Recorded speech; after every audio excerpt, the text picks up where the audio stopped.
এবার আসেন ঘুষ। এই ঘুষটা যে কত রকম সিস্টেম চালু হয়েছে।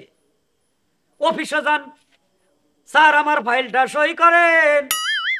অফিসের সামসা, অফিসারের সামসাবে কেরানি কয় স্যারে তো সই করব, এ ফাইলের নিচে খামটা ঢুকাইয়া দেন। এটা কি? খাম কেন ঢুকাবে? আপনি সুদ কেন খান? ঘুষ কেন খান? আপনার আবার কি?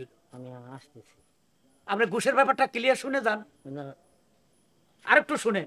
এই ঘুষটা হইলো বেহেস্ত না, দোজখের টিকিট।